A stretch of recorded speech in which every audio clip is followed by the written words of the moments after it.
All right, folks. Looks like we still got a few people trickling in, but we're going to go ahead and get started. So good morning and good afternoon, everyone. Thanks for joining today's webinar. My name is Alan Mitchell. I'm a technical sales engineer with RISA. Before that, I was a structural engineer. I used RISA products in the design world for about 9 years, including a few years in building structures design. And that's going to be the topic of today's webinar, the design of multi-story wood buildings in RISA. So as we get started, just a couple of housekeeping options here. We've got a couple of audio options. You can call in or simply join from your computer. Hopefully the folks who can't hear me have a second to call in if needed. And if you have any questions along the way, I see people already using that Q&A button along the bottom of your screen. One of my colleagues, Mr. Ben Follett, is online with us, and we'll be watching for questions and trying to answer them as we go. I'm going to be moving at a pretty quick pace here, but he'll be keeping up with those questions as best we can. So with that, let's talk about the programs we're going to be focused on today are RISA-Floor as well as RISA 3D, and we're going to be looking at how they can be used together for this type of wood structure design. We've got lots of materials available in both programs: steel, concrete, masonry, composite, all that good stuff. But today we're just going to be focused on wood construction. So with that in mind, the codes we're going to be focused on today are just going to be the 2018 International Building Code and the 2018 NDS from the American Wood Council. Of course, we also have those older codes available, lots of other Canadian codes and such available in the programs, but today we're just going to stick with these. So quick agenda of what we're doing today. We've got a few conceptual items that we want to cover in the presentation, and then the bulk of the webinar is going to be jumping into RISA-Floor and RISA 3D and actually putting all that good stuff to use and seeing how the RISA programs handle these concepts. So the first thing we want to discuss real quick is just the lateral load path of a typical building. We'll talk a little bit about gravity loads for the preliminary sizing of elements, how they come into P delta effects a little bit later. But primarily, we want to look at lateral loads in terms of wood buildings, where they go, what needs to happen with those, typically the sticking point for a structure such as this. Second, we're going to be looking at the different diaphragm options in RISA and understand how they affect both the load distribution as well as just your 3D model as a whole. Third, we've got the different types of shear wall design methods and what's happening under the hood in the RISA analysis. There are 3 types of shear walls. We'll get into each of those. And then, like I said, finally, we'll hop into RISA-Floor, start building a model from scratch. We're going to spend the bulk of our time in RISA-Floor today. That's where we set up the majority of the building and all of our gravity loads. And then we'll jump into RISA 3D to finish out the lateral design. So let's get into it. We've got a typical simplified elevation view here to talk about our lateral load path. So these we're looking at some distributed wall wind loads on a very typical structure, as well as a roof wind load. So in general, a diaphragm is going to be one of the first elements which distributes these loads into the other lateral elements, such as your shear walls, your braced frames, etc. And those elements are ultimately going to be what carry the load into your foundations. Your diaphragm can also really lend rigidity and also stability to the actual model as well as your structure in real life. So a simplified plan view here going along with the previous diagram. A diaphragm, the concept of a diaphragm, it typically consists of your floor structure, such as metal decking or concrete slab. Of course, today in our case, we're going to be dealing more with something like plywood sheathing, your roof sheathing, or OSB that goes on your floor systems. So you can really think of, say, if you have some wood purlins as you're building your structure, all of the floor beams, your purlins, before you've nailed down your actual floor, your wood structural paneling, those purlins are kind of going to be separate elements. And it's the wood structural paneling that brings them all together and creates this diaphragm action. So that's going to determine how the load is distributed across your structure, and how that load is distributed depends on the type of diaphragm that you're selecting in your design. So first up that we have available is a rigid diaphragm. Now, it's important to note in RISA programs that when we say rigid, we mean truly rigid. It has essentially infinite in-plane stiffness. It's something like an order of 10 to the power of 7 magnitude, that stiffness value, orders of magnitude above any other available element. So what this means in this case is that if each of these walls that we're looking at in this plan view, if they have equal properties, their length, their thickness, that results in equal stiffnesses, then the total loading will be divided equally among them. So what we see here is a total load W divided by 3 evenly across these walls. You also see here, we've got kind of a dashed line that might represent our deflected shape of this floor. And that deflected shape is moving as a whole. That's because all of this is tied together rigidly. Whatever happens to one bit of it is going to happen to the whole thing. This all moves in one piece and kind of keeps this, same rectangular shape that it had before. Second option is, of course, a flexible diagram. So this is basically going to be using a tributary area method. So in this case, we've got half of the total load going to the interior wall because it has double the tributary area, 1/2 of the wall spacing on each side, and then a quarter going to each of the external walls. So it's important to note here that the flexible diaphragm does not have any in-plane stiffness. It is used to distribute the loads only. So what this means in terms of your 3D model actually is that it won't support this wall, say, in a left to right fashion. It's only there to distribute those loads. It doesn't actually lend stiffness. So the deflected shape here is kind of representing that it's not adding anything to that stiffness. It's just sort of bending right out of the way. Now, finally, we have a semi-rigid diaphragm. So if a rigid has infinite stiffness and flexible has 0, you can guess that semi-rigid is going to be sort of that Goldilocks in-between option. So this type of diaphragm is going to distribute the loading based on the actual stiffness of the diaphragm material itself, as well as the lateral elements. So it depends a little bit on everything. So what we're seeing here is sort of a behind the scenes where the program is automatically modeling plates to represent this diaphragm. So we've got what we call a submesh of plates going on here in this funky spider web. The submesh gets a little finer, maybe to capture some elements that are going on over here. And then you have bigger plates in the middle where they can be a little more spread out. So those are plates that are actually going to be, present behind the scenes in your model. The plus side of this is definitely accuracy. You're going to get a realistic behavior in terms of what actual material you're planning on using for your flooring. You're also going to get, more accurate load attribution, and this type of diaphragm is going to lend stiffness and stability to your 3D model. The downside, of course, is going to be just an increase in solve time. We're obviously looking at a lot of elements here going on behind the scenes. So in larger models, that can definitely be a consideration in terms of how long it's going to take you to actually run the program. So if we take a look at the load application of each of these three, back to rigid here, what we've got here is sort of a single point load applied right to this diaphragm.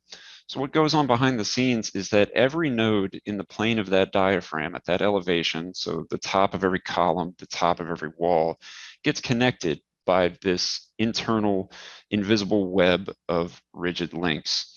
So again, that's going to cause this whole shape to deflect as one unit because all of these are connected rigidly to each other.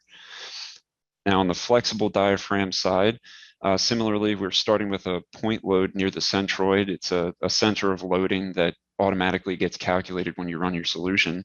And when you run that solution, the transient distributed loads, we call them, are automatically created, which have the loading distributed based on the properties of those lateral elements. So we might see, here's a wood building similar to what we might build today.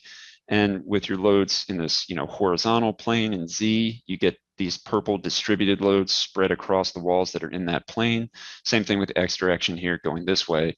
And you'll notice that the diagonal walls in this case, they do catch a little bit of loading in both directions. We're going to do some trigonometry for you there. And then finally, looking at the semi-rigid diaphragm, things are going to get a little bit more complicated. So when we're looking at wind loads, what we've done here is that the wind loads are going to be applied to the edge of the diaphragm where that wind load presumably is actually occurring, the edge of your structure, the exterior walls. We also have different windward and leeward values here, based on the coefficients that get calculated. Therefore, you do need to distinguish a positive and a negative X basic load case for this direction, because the magnitudes are different at the same location depending on the wind direction. So we can't just apply a negative sign. We have to split those up into two different basic load cases.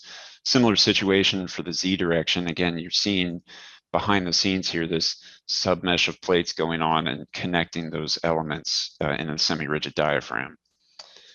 Now, with a seismic load, it's going to be handled a little differently as well. It's just intrinsically a different loading type because the seismic load depends on the dynamic mass of the structure, and that mass is everywhere. You end up with those lateral loads distributed throughout the structure. You see, one at the top of each column, one on those walls in the center. So there's a little more calculation going on behind the scenes with divvying up the dynamic mass of the structure. But the plus side is that those loads are then equal in all directions, so you can just slap a negative sign on those and similarly just turn them 90 degrees. We're all going to have the same magnitude based on the same mass.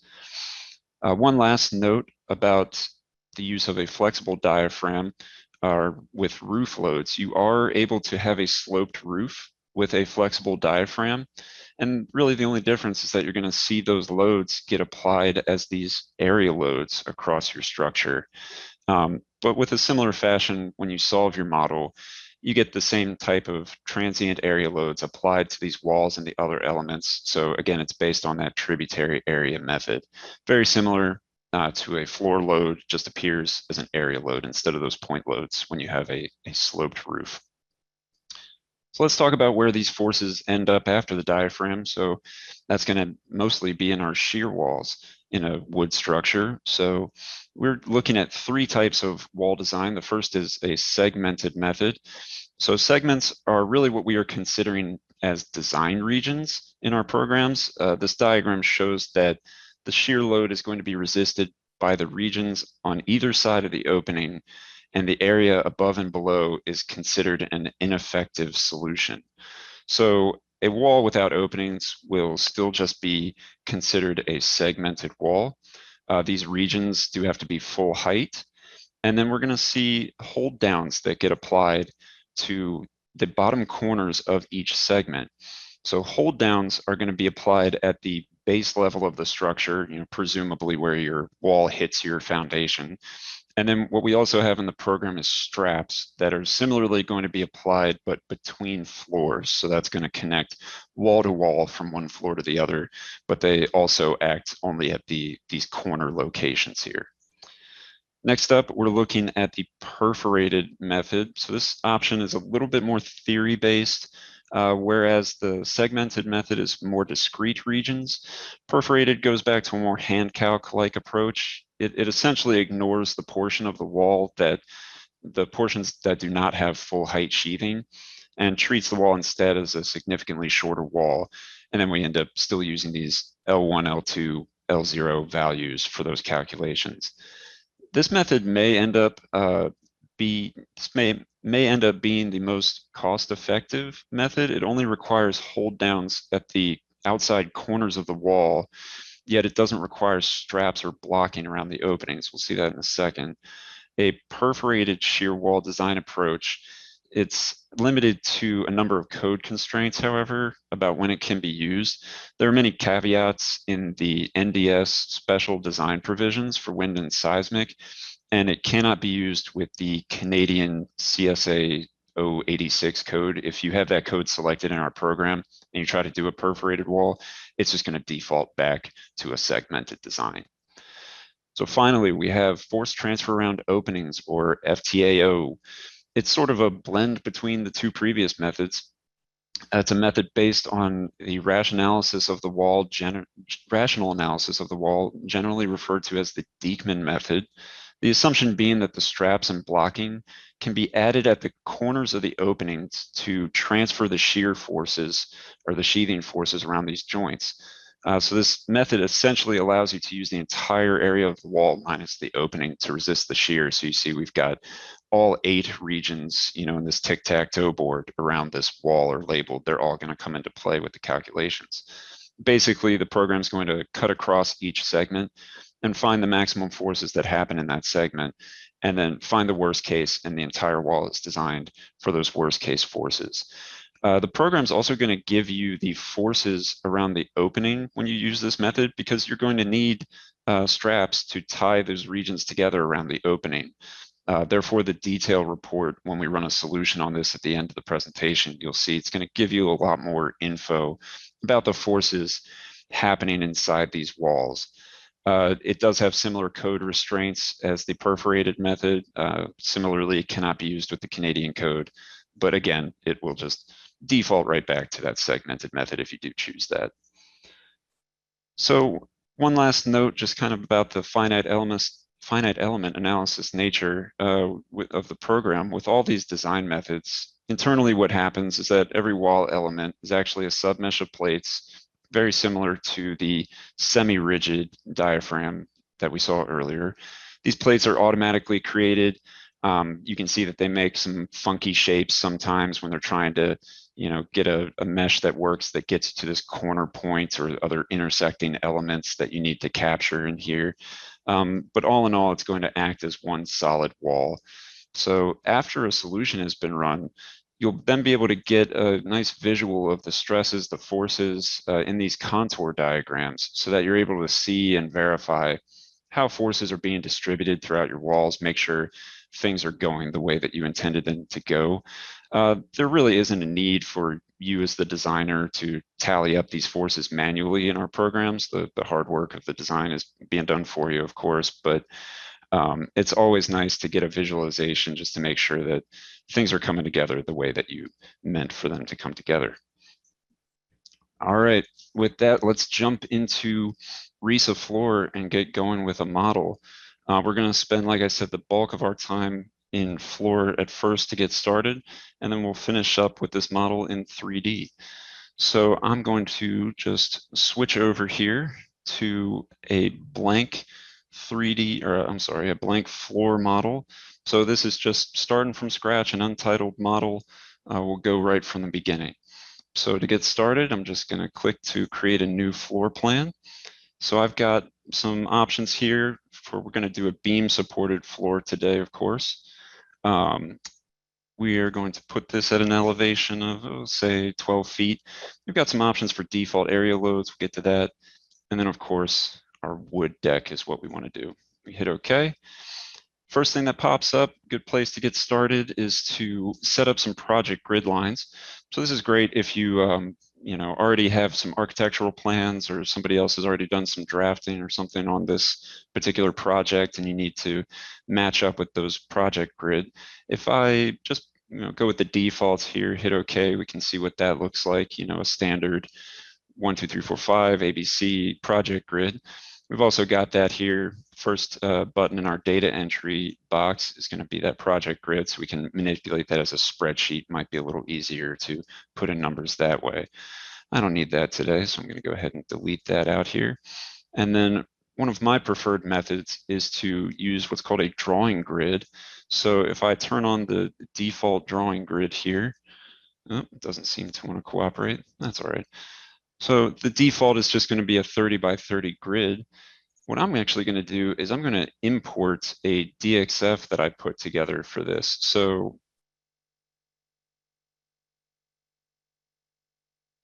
sorry about that. Headset turned off, turned back on.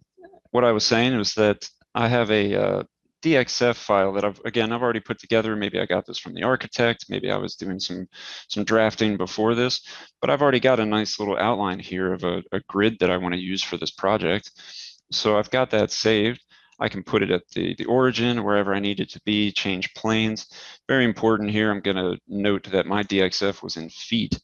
So then if I just browse to that file, I think I put it here, open that up. We've got, if you had a little more complicated file, if you're a better drafter than I am, you can have different layer types with different colors assigned to them. but I'm just going to kind of go with a default gray outline here. So you can see what popped in is just the same as my AutoCAD drawing. These are just going to be some points that I can snap to as I get going. These are just, they're not actual elements. They're just construction lines or tracing paper for you to get started with drawing your model.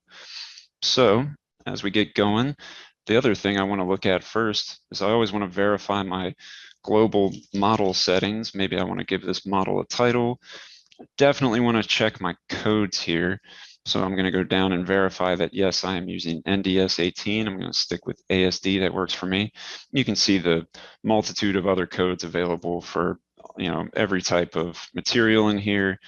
Going down through the wood codes, here's the Canadian ones. But again, I'm just going to stick with 18 ASD. Hit OK. The other thing to get started off with looking at is the materials. So these materials here, well, this is our steel section. Let me flip over to wood. So these are all baked into the program. This is what comes with it. We've got a wide array here, a lot of standard stuff, Douglas fir, southern pine. You can edit these if you want to. Glulam, things for microlam LVLs. I wouldn't recommend editing them. I would just recommend making a custom one. If I go to the bottom, I hit enter, I can put in my own material. I've got options for solid sawn, glulam, SEL, visually graded. We've also got mechanically graded database in there, species, grade, and then all of my physical properties there. All right, next up, we're going to start with our wall design rules. So you'll notice in RISAFloor, kind of our approach here is to use these what are called design rules. So this is a way of saying to the program, hey, I'm not going to explicitly pick member sizes right now. I'm going to give you parameters of where I want this wall to sort of fall into. And then I'm going to let the program pick the best wall, the best member that works inside those parameters for the loading for the design that I have going on. So as we get started with our first wall design rule, first option, you can set your maximum check. If you don't want it designed to 100%, you can always have it designed to 90%. Give yourself a little extra cushion if you want that. We've got all the wall types, material types in here, masonry. We've got cold form walls. Of course, we're going to stick with wood today. So we start off with studs here. So the first tab, studs, I'm going to go ahead and set up, I want a 6-inch wall. So I've got my different elements of this wall, top plate, sill plate, the studs themselves. All of those elements, can be defined. And then the key here is probably going to be my minimum and maximum stud spacing. So this is where I tell the program, hey, if it's a little more, lightly loaded, take the studs all the way out to 24 inches on center. I'm good with that. Got an option for a green lumber factor if you need that. And then the header size here, again, I'm gonna, switch all these to 6-inch walls. And then I can have my header be the different material, or I can have it be the same as the wall. Here's my materials list here. Oh, there's that custom one I put in there. That's not a great name for it, but it's in there. But I'm good with sticking with the standard of what we've got there. Oh, let's jump back into that wall design rules spreadsheet and talk about the second tab. This is going to be your fasteners tab, and this is where we're going to put in the parameters for our actual sheathing and then our nails, our fasteners that define the shear capacity of our shear wall here. So first up, we've got the wall panel schedule. So this opens up a pretty large database here. What we're looking at is actually an Excel file behind the scenes that's housed external from the program. And what that means is that this whole database is actually editable. You can certainly add materials, different shear panels to this database, and they'll show up here in this list. If you've got some sort of a proprietary panel, some sort of custom material that you need in here. But by default, we've got these listed out according to our different codes. I'll stick with American Wood Council. And then the panel groups here are sorted by their panel thicknesses. You can pare it down if you know what panel thickness you're aiming for. But when we're looking at the whole list here, the panel labels I think are pretty self-explanatory. It's going to be a structural panel, 5/16 thick, 6 penny nails at 6 inches on center.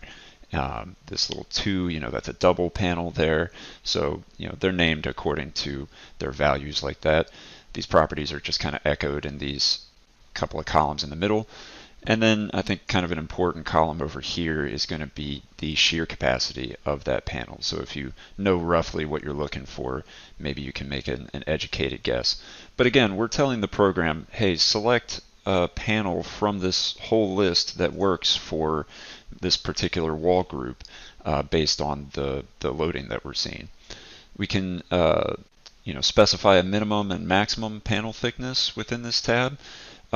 Double-sided panel, we can choose to force it yes, no, or say optimum. Let the program decide what's going to be the most efficient solution there. And again, we can change the maximum and minimum nail spacing if we wish. We've got the hold down chords here. I'm going to set that to, have that set to a 2x6. Again, we can change the chord material if we would like. We can leave it same as the wall though. And then I'm looking at the hold down database here as well. So this is again going to be an Excel sheet that is housed outside of the program. And by default, we've got some Simpson hold downs, the Canadian catalog. I'm going to stick with the default with that. With that, let's draw some walls. So go up to my drawing bar here, and I've got this draw wall panels option. So one thing to note about RISA-Floor, we are building a 3D model, but we're building it one floor at a time, kind of a 2D section at a time. So what we're looking at here is, floor 1 at elevation 12 feet. So we're drawing wall panels from this floor down to the base, essentially, 0 feet. And then these are going to be wood. Let's see. One thing I forgot to mention is that, of course, if you need as many design rules as you need, again, just hit enter. It's going to copy that down. If you want interior walls, exterior walls, you can certainly divide that up as needed. I'm going to be good today with just typical walls, but you can see that one popped right in there if I need it. So another function here to pay attention to is lateral versus gravity. So this is definitely going to be important when we transfer from RISA-Floor to RISA 3D. I'm going to start with lateral walls here and just get to drawing. It's just a little point and click operation. You can see I can't really click elsewhere.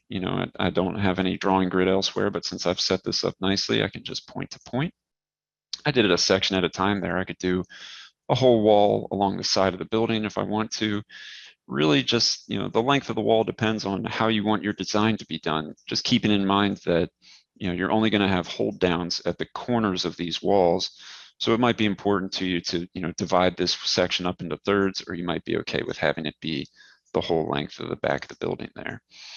So as I go around and I put those in, just tracing a perimeter, I'm going to go back into that tool and I'm going to select gravity. I'm going to draw a couple more, and they're going to change from red to blue. That's going to be my, the program's default color coding for lateral versus gravity. And really what that means is that, all of these red walls, these lateral walls, are going to be my shear walls. They're going to be the elements that take up the wind load, the seismic load. And then they do also take gravity loading, of course. You can certainly have, them supporting the floors and the joists and everything like that. But the difference being that these blue walls, these gravity walls, can only support gravity walls. So you'll see a little later when we transfer over to 3D that we're not going to be worried about those gravity walls at that point. So as I get done drawing those walls, what I can do is double click into one of them, and that's going to bring up my wall panel editor. You can see I've got a grid increment here, another little drawing grid for me to go off of. As I hover, I get the global coordinates inside the model, as well as some sort of local coordinates for this wall, starting at 0, 0 in the bottom left of that wall. And inside this editor, what I'm going to do is, this is where I'm going to draw in, say my openings. So say, for example, for this one, I want a door. I want it to be, 4 by 8 feet. That shows up in the bottom right.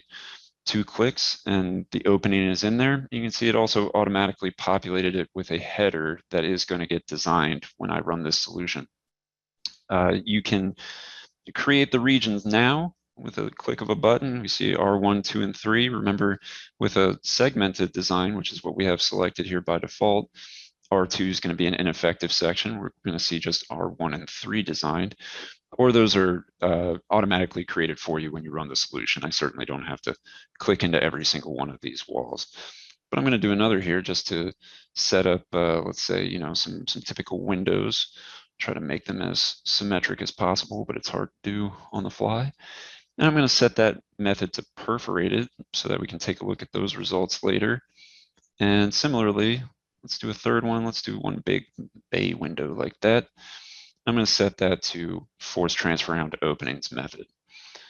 At this point, probably a good idea to take a look at our full model. If I hit this drop down up here, you can see I'm in floor plan 1, and I do have a 3D view and isometric view here of my full model so far. So there's the side with the door, 2 windows over there, my nice big bay window over there. I've got these walls modeled to, kind of an 80% rendering just for, visibility's sake. I can certainly turn that up to 100. They are in fact connected to each other. There are no gaps there, no worries. Let's go back into the floor plan here. And next up, I'm going to put in some columns. So I go to my column drawing tool, again, wood. And again, you'll notice that I'm just picking the material and the type of shape, rectangular, a double, a triple, round, just the type of shape, and then also lateral or gravity. So that's going to, have the program run the solution here and tell me what works best for that column. Now I know, with a wood building, typically most of your elements are going to be lateral, but for the sake of demonstration, we'll put in some interior gravity columns here. I can drag and select to do multiples like so. Put in a couple of more. I think that looks pretty good. All right, we can always double click into these and change their properties here. Say I wanted that to be a gravity column. I could always change that on the fly, no problem, but I'm going to keep that red for now. So also we want to look at drawing in some beams, of course. Similar procedure. I'm going to select, from my materials list, let's put some glue lambs in here, and we can see the shape group changed with that different material selection. So I want to use this glue lamb southern pine option. Same function options, lateral gravity. We can choose our orientation if we want to flip it so the weak axis is going up and down for some reason, but for me, a strong axis up and down is good. And typical, pinned, and release, you can do fixed, fixed if you'd like. I'm good with a typical pinned, pin type of beam. Again, just point and click, and you'll notice that we've got a slightly different line type, just, kind of a different line weight for beams, but the same color coding. Go back in there and switch to gravity. I can also do kind of a multiple span all at once by just first click, second click over top of that column. Let's see, I can probably do 3 at once over there. Just it's going to recognize that column and make things go a little faster for you. You can probably guess where I'm headed in this section here. I've got a nice little opening that I'm going to frame out and then finish up drawing beams across here. All right, with that, I've got my, my columns, my beams, my bays all figured out here. And then I think the next thing I'm going to do is use a beam infill tool. So this is where things are going to really start coming together in a hurry. Similar options for my, selections here. And then what I can do down here is choose to infill these bays with an equal spacing not to exceed 2 feet, or an exact spacing, or a number of equals. And then I'm going to do them from, the horizontal axis, looking at what I did here. Whoops, I forgot to set that to something different. Just pop it right back open. And all I have to do is click into a bay, just a single click like that, and 1, 2, 3, 4 bays just got filled up with evenly spaced gravity beams in those sections. Go back into that tool, I can change the orientation to vertical, and similarly, just clicking sort of around the horn here, and just like that, I've got this thing filled in very, very quickly. All right, now that that's all set, let's put in one of those diaphragms we were talking about. I go to my diaphragm tool. The first option here for the diaphragm is to choose your edge overhang distance. This is important because keep in mind that all of the RISA programs are doing a centerline analysis of all elements, beams and walls. Everything you see here is on center lines. So in reality, I'm going to have a little bit of say plywood or a little bit of concrete hanging out over the edge of that center line, I at least want it to extend to the edge of the wall. So I'm going to say, do an overhang of 4 inches. My first diaphragm type, rigid, flexible, and also when you'll notice when I select semi-rigid, this material and thickness pops up. Again, that's because this is dependent on the actual material of the diaphragm itself. So of course, I'm selecting plywood. They don't make 12-inch thick plywood. Let's go with 1. And then by default, really nice here that if I have a nice closed perimeter around this thing, which golly, I hope I do, then I just hit OK. And you see this kind of teal line that popped in. That's the edge of my diaphragm. It's offset 4 inches. If I had 0, it would have been right on top. But you see it's got that offset right there. And that just popped right in to go ahead and create that diaphragm. What about this opening down here? Same tool, create an opening. And again, if you've got a nice closed off loop there, single click does it right in that bay, creates an opening. Okay, so let's talk about the floor itself here for a second. If I click on my floors tab, I've only got 1 floor so far. It's at elevation 12 feet. I mentioned that, by default, it has an area load of office. We'll get to that. And if I look at the beam floor, it's by default, it's using a wood decking. Now, also by default, that decking is only running left to right. It's going at 0 degrees. If I turn on my decking here, we see these little gray hatch appears. My color code up here tells me that that's a wood deck, is the gray hatching there. And again, everything here is running left to right. Well, that works for a portion of my building, but then I turn the corner and I need that decking to switch directions here. So first thing I'm going to check out is the actual deck definitions themselves. Wood decking by default is going to be, a material type of wood. Can certainly change that to something different if we need to, of course, add in custom stuff, no problem. We've got options for unbraced length as well as max span. That can be important, especially if you have something like what I have here with the decking going the wrong way. It's going to exceed this max span of 4 feet and give you a warning after you run your solution and let you know that, hey, maybe you had that going the wrong way. That, of course, depends on whatever type of decking that you're choosing. You see in here, we've got all sorts of options for metal decks and composite decks. Not worrying about that today. And then the loads, that's going to be self-weight based on the material properties of the material itself.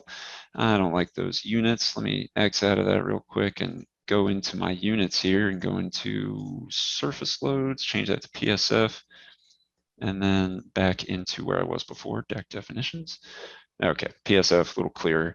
I've got options for superimposed dead load as well as a construction dead load and a construction live load if I need that for, say, my concrete, my composite decking. All right, so we see here, let's change the direction of this deck now that we've verified its properties. Simply go up to my assign deck tool, flip that down to wood, and I want to change this section here to be plan vertical. And I can do that by clicking every one of those bays, but that's going to get old fast. So I'm going to instead do a sort of a polygon selection here, where all I have to do is click my way around this particular side of the building, double click to finish, and you see it kind of put a plan vertical deck over top of what I had before there.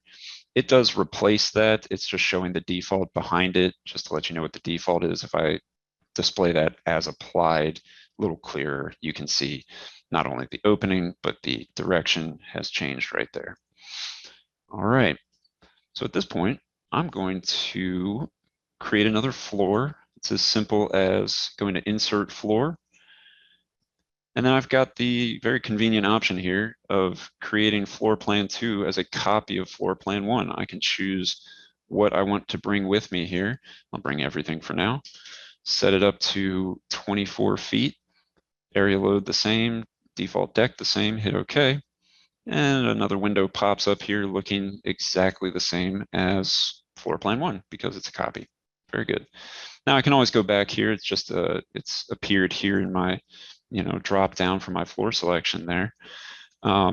So maybe the architect in this project came along and he said, hey, I want you to add an awning to this thing. So I've got a new DXF that I can pop right back in there using the same options I did before. You can see that DXF is still there, and oh man, he wants me to put this awning in floor 1. No problem. Go in, make a couple more columns. I'm gonna do just kind of the same materials here. And a couple more beams. Let's make them lateral to match. You will notice that if you have a lateral element supported by a gravity element, you are going to get a warning for that. That's going to be a bit of a no-no in the program because, well, you just can't have a gravity-only thing under a lateral thing. That load needs to travel downward, and you can't do it through that. And then I'm going to go back to this infill, and this is a good opportunity to use this type of infill at an angle from the horizontal. Do this again, 1, 2, 3, and I've got some beams in there now. I also want to do some different decking there. You can see I don't have decking there, so back to the same tool. Let's see, the other one was at 45, so this one needs to be 135. Draw another polygon carefully around my little trapezoid shape here. And see, I've got a slanted awning. Great. Now's the time when we also want to talk about our area load definitions. So I kind of breezed over that at first, that the default for this floor was going to be an office area load. So if I open up this spreadsheet here, not the whole spreadsheet, we've got a couple baked in options here for different types of standard area loads. We've got office, that's going to be with a live load of 50, storage, public, roof. They've got post-construction dead loads, live loads 50, 125 for light storage. And you'll notice that you also have an option for the live load type. So this one, for instance, this is live load. It is reducible depending on the code you're using, depending on the tributary area that goes into that element. You can set to non-reducible for each of those types. I'm good with those defaults. You've also got vibration loads. That's going to come into steel design, so not today. And then dynamic loading. This is anything above and beyond the self-weight that you want added to the dynamic mass of your structure. So with that, I'm going to draw in a roof area load over top of this awning. I'm just going to do that from here. Again, drawing a little polygon around this thing. 1, 2, 3. And according to my nice little color code up here, I've got a roof load. Now that does replace the default, which was an office load. If you have this additive checkbox, it will not replace it. It will add to it, like if you have piping hanging underneath, but I want that to replace that. So that is good. Let's go back to floor plan 2 here. I think the next thing up that I'm going to do, well, first, let's take a peek. We've added some things here. I've got a nice 2-story building with just the awning down there. Oh, I've got a door on the 2nd floor. I don't want that. No fire escape design today. So let's just delete that out of the wall panel editor and just replace it with a window. Cool. Go back and verify that in the full model. There's my window. Great. So finally, I'm going to insert one more floor. This is going to be my roof. I will call it roof. It's going to be a floor plan 2 copy. And maybe I don't want to copy the loads. Maybe I don't want to copy the decks. I can unselect that and put that at an elevation of 36. You can see that copy just came in there. And in the 3D view, sure enough, I've got, the beginnings of my roof layout here. Now, for the sake of time, I'm going to switch over to a model that I already had put together here, just because I don't want to spend my time redrawing my roof framing. But what I would like to see here for my roof, if I switch to this level, you can see I've drawn in, sort of I'm aiming to have some ridge beams go down the center, some coming across, and then I'm going to have the same beam infill like this. And you can kind of guess where I'm going with this. I'm going to create a gable roof here. So to do so, I'm going to use my slope roof tool. So you have a couple options how you want to do this. Well, the first thing I need to do is make sure I only select the portion of my roof that I want to slope. So another polygon around this sort of area here. And then, a typical option here is to do a roof slope of rise to run of 4 to 12, a 1 to 3 slope. When I hit apply, it'll prompt me to select a plane. I have 2 clicks to select a plane here that it's going to slope the roof from. And it doesn't look like it did anything, but that's because we're in plan view. If I switch to an ISO view, you can see that that section of the roof popped up at a 4-to-1 or a 3-to-1 slope, 1-to-3 slope rather, starting at the plane that I selected on that edge. A little funkiness going on that side. So let's redo the same thing over here. 2, 3, 4 clicks ought to do it. And we'll do the same exact tool to create a nice gable roof rounding the corner there. Now, of course, if I wanted to, I could make a hip on the edge here, but not today, not with our time limit. Let's go back to the roof here. A couple other changes I want to make. I'm going to change the diaphragm type up here. We talked about with a roof that you can have a flexible diaphragm. So I'm going to go into my diaphragms spreadsheet. I can edit it from right within here. You see my 3. So the roof here, just as simple as changing the drop down. And you see those switch to NAs. We don't care about the material anymore. And then you know what? I'm going to make floor plan 1 rigid just for the sake of demonstration. I know a rigid diaphragm might be a little hard to come by in a wood building, but demonstrations today. We've also got a default area load. I can change that to roof from right within here. And now this whole thing is loaded with a roof area load. All right. I think we're done modeling. We're going to run the solution now. So it's going to run a solution based on whatever load combinations I've put together. Some defaults are just some standard dead and live loads. You can, of course, and should, of course, add as many load combos as you need for your design. Again, just for the sake of simplicity today, I'm going to use some default values. So as that's running, it's just doing all of those, tributary area calculations for you based on your different loadings. It's going from top to bottom. We get a warning here as we finish up. That doesn't look terribly important. If I needed to, I can investigate it. Just click on the button there, and that's going to open up my help file with maybe a little more helpful information. I'm not worried about it today. You can see things got a little busier here. So now I've got these explicit shapes that are named for each of my elements here. All of my roof purlins, my sort of girders here, they all now have explicit shapes defined based on my rules, as well as just end reactions, just kind of showing what's going on with those. I can use the detail report feature to take a closer look at, say, what's going on with one of these roof girders. You can see, the basic properties echoed back at me here. Then we've got loading diagrams, so that's going to be kind of a typical girder diagram with a little bit of area load and then point loads where each of those hit. Nice little stepped shear diagram and corresponding moment. And then just some of the results of our analysis here that we can print off and take a look at as needed.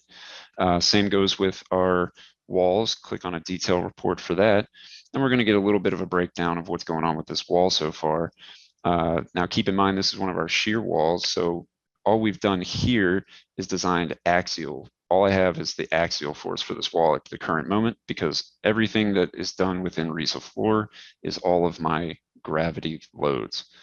So with that, let's switch over to RISA 3D and talk about the lateral system. So it's as simple as hitting the director function here and sending it over to RISA 3D. It's going to prompt you to save the model. That's a good idea, of course. And then what's going to pop up is this wind loads generator here. So we've got our different code options and then your wind load inputs for, where are you in the country? Do you have a wind speed of 120, 115? Exposure category, B, C, D, all of those wind load inputs. You can hit calc loads if you change something. And you can see here a summary that's going to figure out, your basic wind forces floor by floor here. I've got QZ, windward and leeward pressures being different. And then just the total force, X and kips and in the X and Z direction that happens at each one of these levels here. I'm okay with that.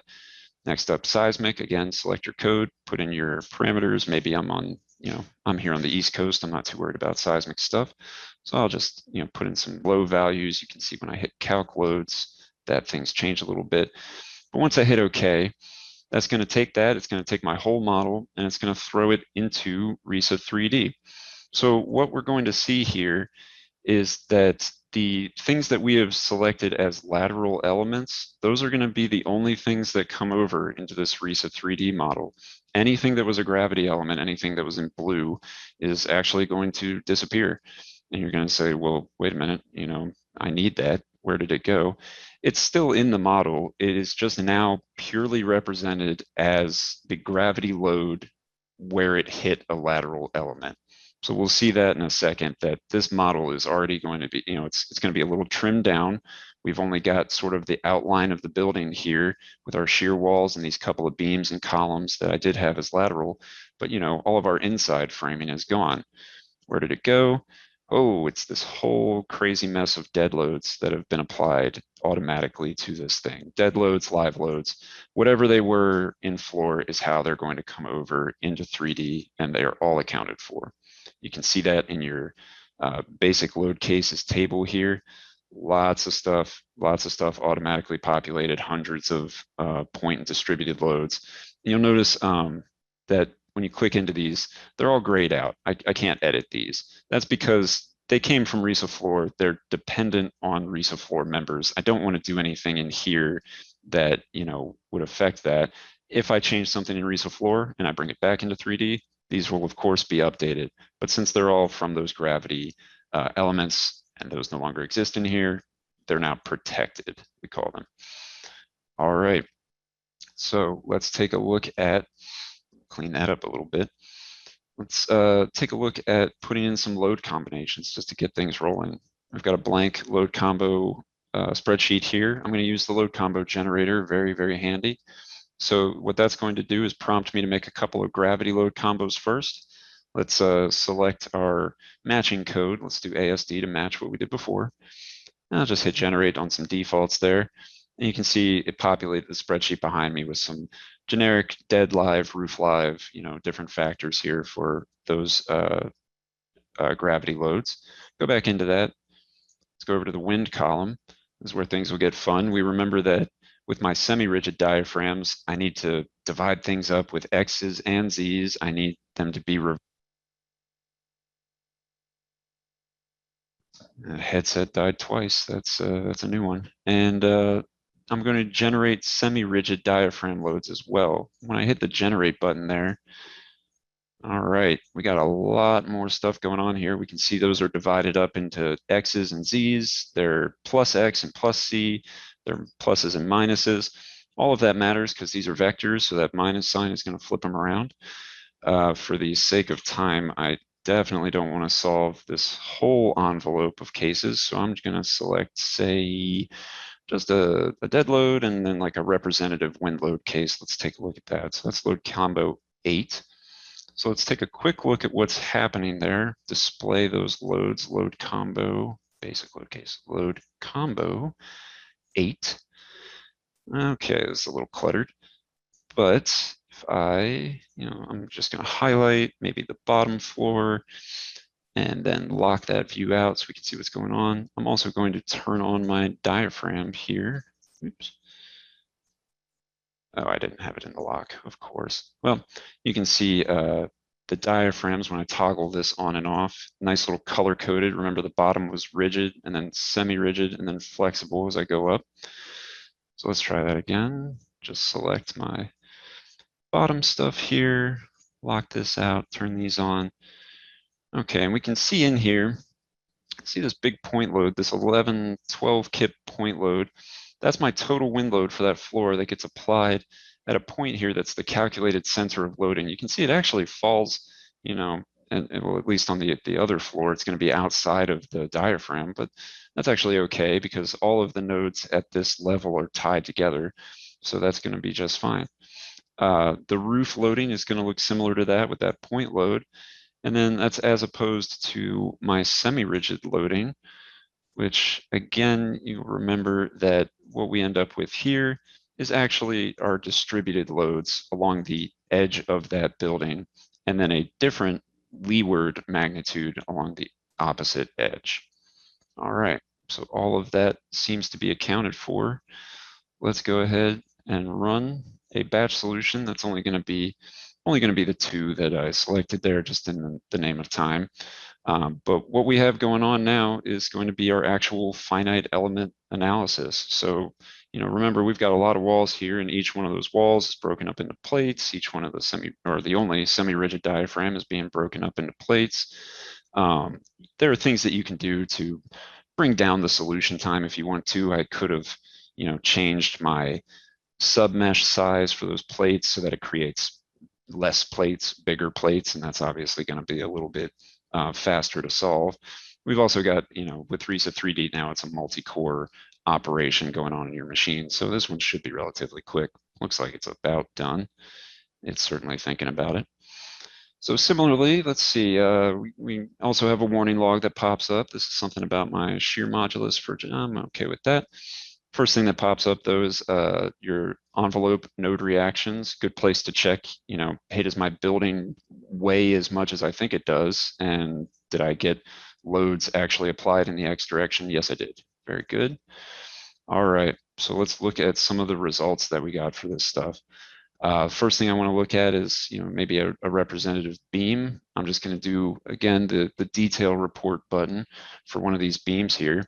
We get an echo of the material properties, and then we get our various shear moment deflection diagrams, as well as the breakdown of the actual code checks that are being applied to this beam. You can see, well, this one's not being loaded very much, but good representation of, here's where you would find the actual calculations for your combined axial and compression analysis if you needed to delve into that. Let's look at the three types of walls that we originally were talking about. So this one with the door was our segmented wall. So we get a nice diagram here of, okay, I ended up with 2x6s at 16 on center, cool. I also didn't note that wood walls in RISA are going to be orthotropic, which means that they have different capacities as well as different stiffnesses depending on which direction you're going. So they have a different capacity for gravity loads than they do for shear loads. So all of that is going to be accounted for here. Our studs are doing the gravity and the lateral, and then the sheathing is doing the lateral. Well, it looks like we actually, this one's a little bit over code. So it looks like our shear panel here is at a unity check of about 15% overstress. So maybe I need to go back into RISA-Floor and play with my options on that to get it working. You'll notice there's region by region results down here, except for the region that is directly above the opening. No design for regions above or below the openings in a segmented wall. That is as expected. Next, let's look at our perforated wall. Similar report, similar diagram here, and looks like this one's all passing. And with this one, we get a little bit more information about what's going on around our openings. So we get some shear and moment diagrams specifically around the openings for each of these two openings in this wall. And finally, let's look at what happened with our force transfer around openings wall. I also want to mention that you can certainly print this report if you're, looking specifically at just this wall. I printed one out earlier here for this wall. It comes in a nice PDF with whatever header you need and all the same output here. And same type of output, but if I flip to the back end of this one for force transfer around openings, remember this is the one that you need straps to connect your 8 regions around this wall here. And you've got that analysis broken out into the total, required capacity for each of these 8 straps going in your 2 different directions. So that's a great breakdown to have to do your analysis for that. I didn't see that any of these had a hold down. If I recall correctly, this wall over here might need a hold down. Let's take a look at what happened here. And yes, so this one you can see had a hold down selected out of our, Simpson hold down schedule here. So that is a spreadsheet that's in RISA-Floor that is fully editable as you do your wall panel rules. I apologize, I skipped over this. As you do your wall panel rules in RISA-Floor, you can select from your schedule for hold downs. We've got Simpson hold downs, we've got Canadian catalog hold downs. You can select by, your all of these schedules are going to be selected by we'll say sheathing size or what material type. This one came out as a, either Douglas fir or southern pine. So all of those databases are built into RISAFloor, but also editable as needed. So that's good stuff to have. You can go back and forth at this point. This is a two-way street. Any changes that you make in here and you need to go back to RISAFloor, can certainly do that.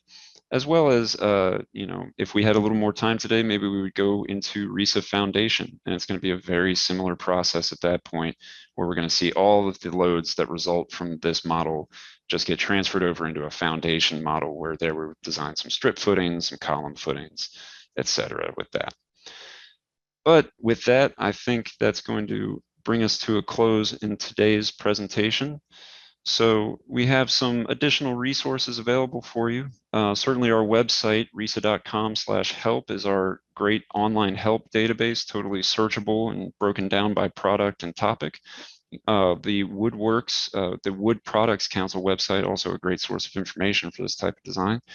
And for further information or specific questions about this presentation, certainly reach out to us at info@risa.com.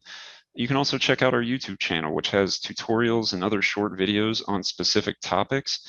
And if you're already a RISA user and you have specific questions about your specific model, you can reach out to our support team. They are at support@risa.com, and they are just the best at what they do. Cannot recommend them enough. So this webinar will be posted by the end of the week. And if you hung with me to the end here, I thank you, and your PDH certificate will be emailed to you in the next couple of days. Thank you, everybody, for attending, and hope you have a great rest of your day.